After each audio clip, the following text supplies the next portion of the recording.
हाय पिला माने तुम को आम ऑनलाइन शिक्षण कार्यक्रम को स्वागत।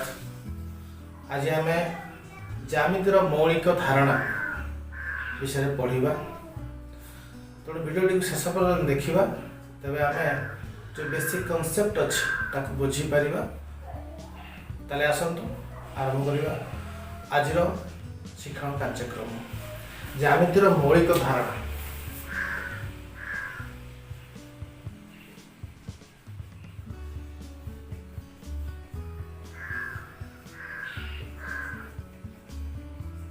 ज्यामितिर मौलिक धारणा बा fundamental concept of geometry.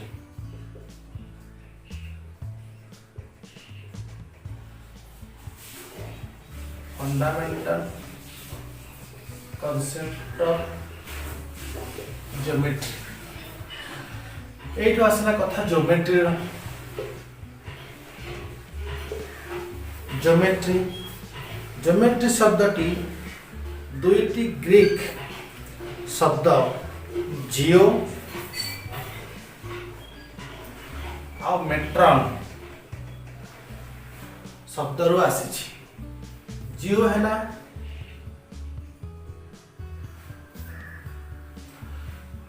Jio अर्थ पृथ्वी, मेट्रॉन शब्द अर्थ है माप।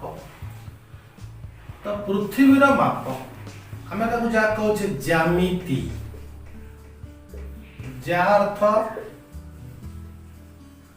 पृथ्वी, मिति अर्थ माप। अर्थ पृथ्वीर माप बा जमी माप रु ज्यामितिर सृष्टि। जमी माप रु ज्यामितिर सृष्टि। ग्रीस गणितज्ञ यूक्लिड दर्शाइले जे ज्यामितिक सिद्धांत गुड़िक प्रत्येक गोटे गोटे स्वतंत्र तथ्य नुहति।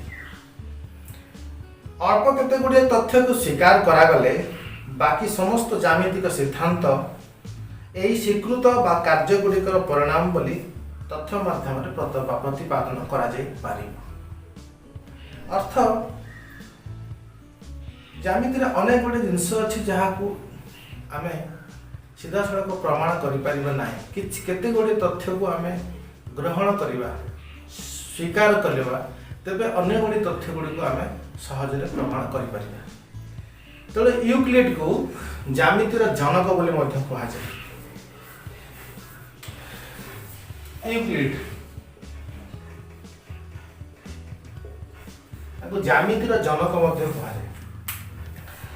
तेणु विद्यालय पढ़ा जाउथिबा ज्यामिति को आम यूक्लिडियन ज्यामिति बा यूक्लिडियन ज्योमेट्री कहा जाए। ठीक अच्छे। तापरे आम केते गुडी वर्तमान ज्यामितिक पद विषय शिखिबा। प्रथम पद कौन एवं जो जो पद बा टर्म ज्यामिति व्यवहार करा जाए आम गोटे गोटे कर आलोचना से विषय करवा। किछि आम पूर्व श्रेणी में पढ़ीचे एवं किछि आम नुआ आज पढ़ा। ठीक अच्छे। पद प्रथम पढ़ा पद। पद ज्यामिति केतेक विशेष प्रकार शब्द एक निर्दिष्ट अर्थ में प्रकाश करा जाए ताहाको पद कहा जाए।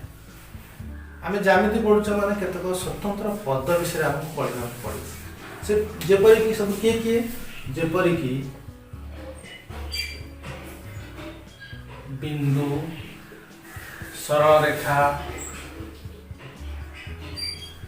समतल, बिंदु, सरल रेखा, समतल, रश्मि, त्रिभुज, वृत्त,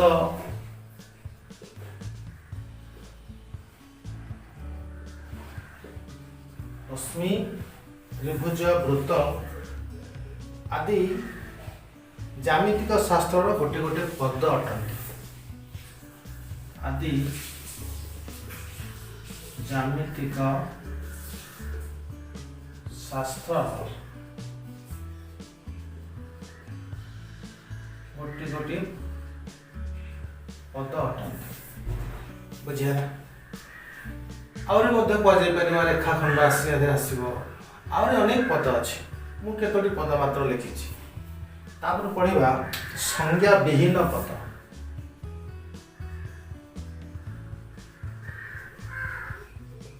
संज्ञा विहीन पद बिंदु सरल रेखा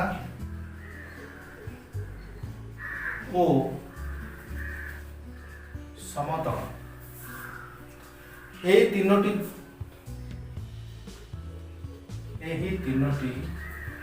पद को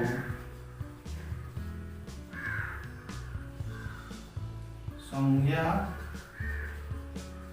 विहीन पद कहुए आम डिफाइन कर संज्ञा आम दे पारिबा नहीं संज्ञा विहीन पद कहुए या अनडिफाइंड टर्म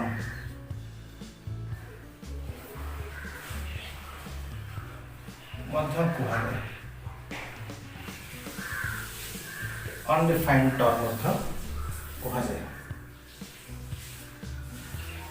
बुझीगला पे विषय रे तुम पूर्व श्रेणी में पढ़ीच ओके आज आम मुझे पूर्व कहती जे ज्यामिति सब समस्त को प्रमाण करने प्रमाण करा जाय पारे ना किछि हम किछि मने करा जाय बा किछि स्वीकार्य बोली ग्रहण करा जाय अन्य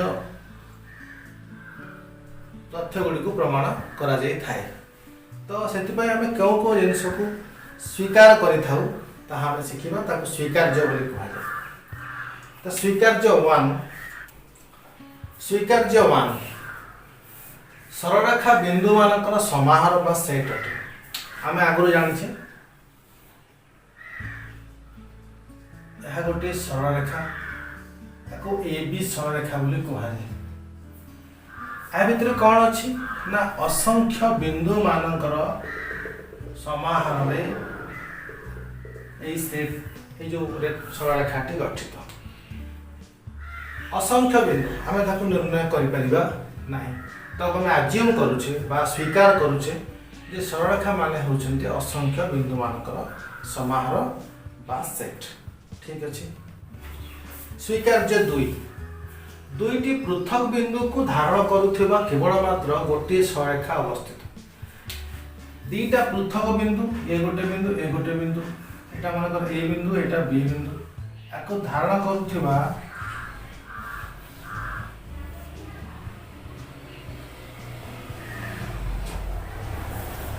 केवल मात्र गोटे सरलरेखा अवस्थित अर्थ आम कहीपर जे दीटा बिंदु मध्य केवल गोटे सरलरेखा अंकन हो पारे जदि आम एठी भिन्न भिन्न बिंदु नवा ए बिंदु सहित ए बिंदु गोटे सरलरेखा हो पारला ए बिंदु सहित ए बिंदु गोटे सरलरेखा हो पारला तेणु दुईटा बिंदु मध्य केवल गोटे सरलरेखा ही संभव बुझीगला ठीक अच्छे आगो जावा एठी आम लिखुचे ए बी सरलरेखा बोली आम कहूँ दीटा बिंदु मध्य केवल मात्र गोटे सरलरेखा अंकन संभव मनकर सरल दीटा बिंदु है ए बी तो जो सरलरेखा संभव है सी ए बी सरलरेखा ओके आगे बी ए सरलरेखा आम कहीपर ए बी सरलरेखा जहाँ बी ए सरलरेखा से ओके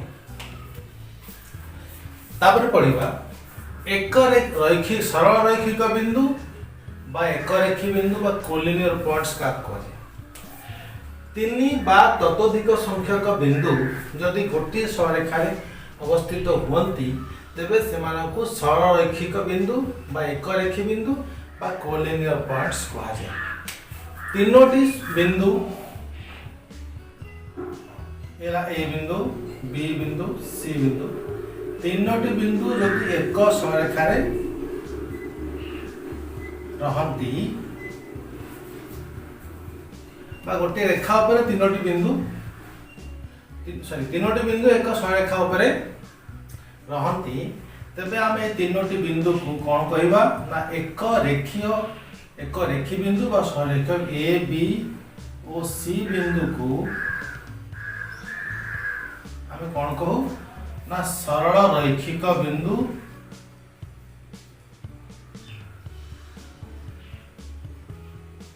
बा एक रेखी बिंदु कहला।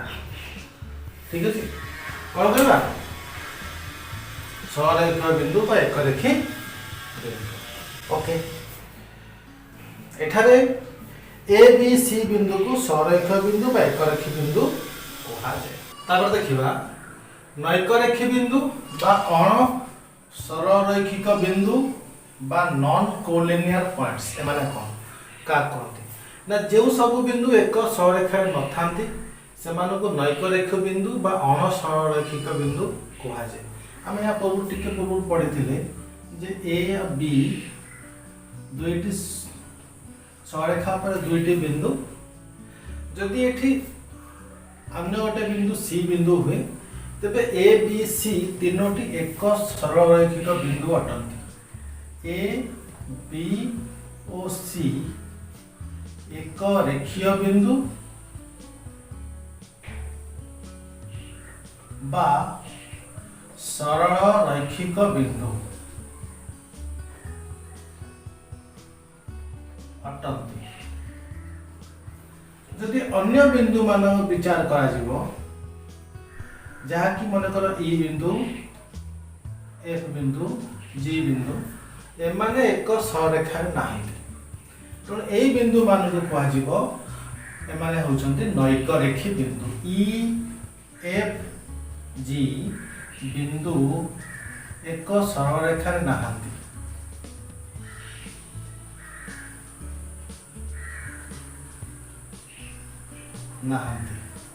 तेणु एमानकु कौन कह जाए तेणु ई एफ जी बिंदु नैक रेखी अटंती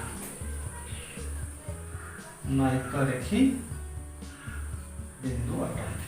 ओके बुझीगला कथा ठीक अच्छे आगे बुझा तापर जानिबा समतल। आमे आगु जानिछे समतल होची संज्ञा विहीन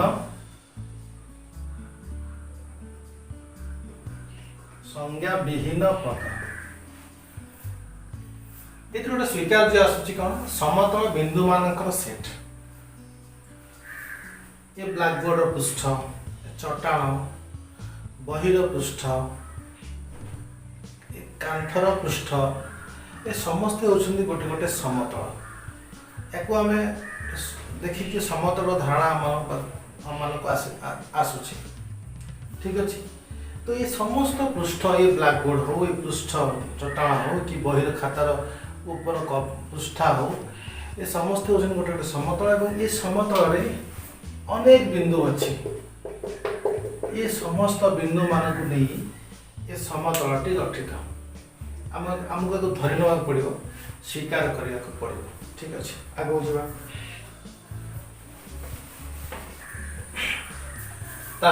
स्वीकार्य जेकोसी तीनोटी नैक रेखी बिंदु दे गोटे मात्र समतल अवस्थित। जेकोसी तीनोटी नैक रेखी बिंदु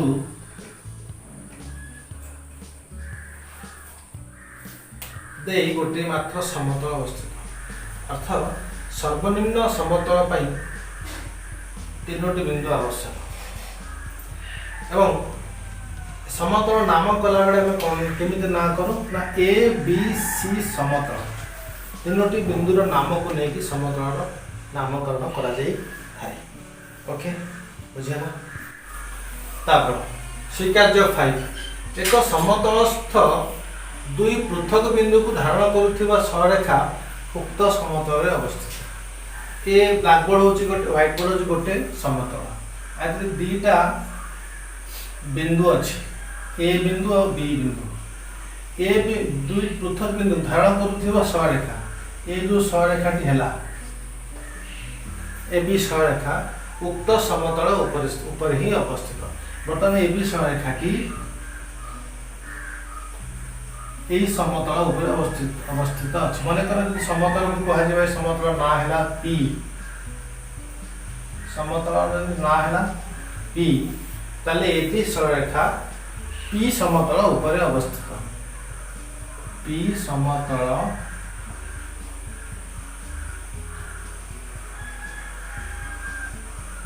ऊपर अवस्थित अर्थ एबी सरलरेखा पी समतल एक उपसेट एबी सरलरेखा पी समतल एक उपसेट बुझेगा ठीक अच्छे